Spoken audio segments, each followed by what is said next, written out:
The cafe was warm and softly lit, the kind of place made for quiet laughter and second chances. Emily sat at the corner table, nervously stirring her coffee for the third time. She had been convinced by her best friend to go on this blind date, her first in 2 years since her divorce. But 15 minutes had passed, then 30, and the seat across from her was still empty. She sighed, glancing around. Couples chatted, waiters smiled. The world moved on while she sat there, pretending she wasn't humiliated. Just as she was about to stand up and leave, the soft chime of the cafe door rang. 2 little girls, maybe 6 or 7, hurried in, holding hands. They looked identical, same brown curls, same bright green eyes, same matching yellow dresses. They walked straight toward her table. "Hey," one of them said, slightly out of breath. "Are you Miss Emily?" Emily blinked in surprise. Yes." The other girl grinned and held up a small card. "Our daddy's sorry he's late." Emily froze, confused, watching them slide into the seat across from her like tiny, confident messengers of chaos. Their giggles filled the air. "He said we should tell you he's stuck in traffic, but we wanted to meet you first," said the first twin, swinging her legs under the chair. Emily couldn't help but smile. "You two planned this, didn't you?" The second twin nodded proudly. "Daddy said he's nervous. We told him we'll check if you're nice." Emily laughed, genuinely now, the kind of laugh that came from somewhere deep and forgotten. "And what's the verdict? You're smiling," one said. "That's good." They started talking about their dog, their favorite ice cream, and how they once painted the living room wall because white was boring. Emily listened, her heart softening with every word. Then one of them looked at her with unexpected seriousness. "Our mommy went to heaven last year," she said quietly.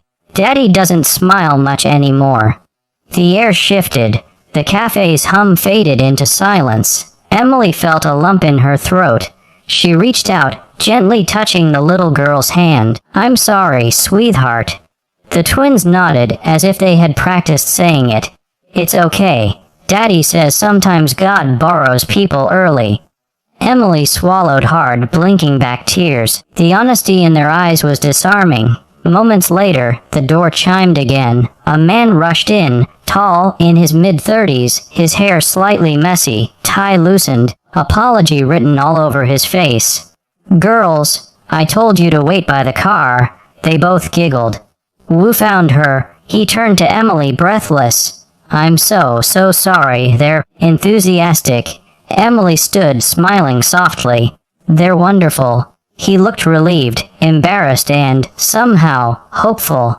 "I didn't expect them to run ahead like that." "I'm Mark, Emily," she said. Their eyes met. An awkward, quiet moment charged with something unexpected. Dinner turned into laughter. Laughter turned into stories. And somewhere between spilled juice, shared memories, and stolen glances, something began to heal. For the first time in a long while, Emily didn't feel alone, and for the first time in a long while, Mark smiled like he meant it. As the night drifted on, the cafe slowly emptied, but none of them seemed to notice. The twins had fallen asleep, curled up side by side on the bench, their small hands still clasped together. Emily and Mark sat quietly watching them. For a long time, neither spoke. Finally, Mark broke the silence. "I wasn't sure I was ready for this," he said softly. "Dating again. But when I saw how excited the girls were, I thought maybe it was time." Emily nodded, her voice gentle. "You're doing better than you think. They're happy. That means something." He looked down, a small, grateful smile tugging at his lips. "It hasn't been easy. Some days I still wake up expecting to hear my wife's voice.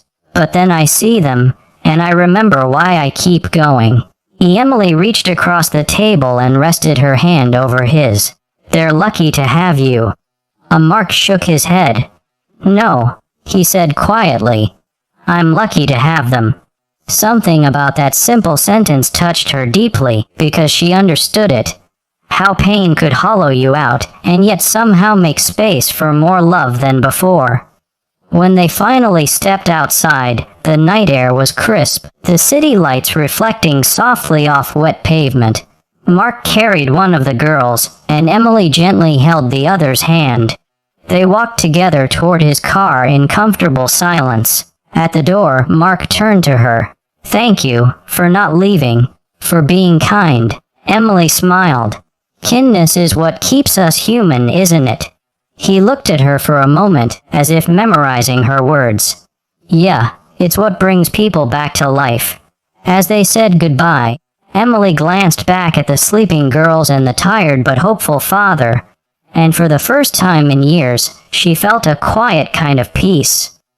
She had come to that cafe expecting disappointment. Instead, she found a reminder that kindness, even in its smallest form, has the power to change everything, sometimes even to start something new.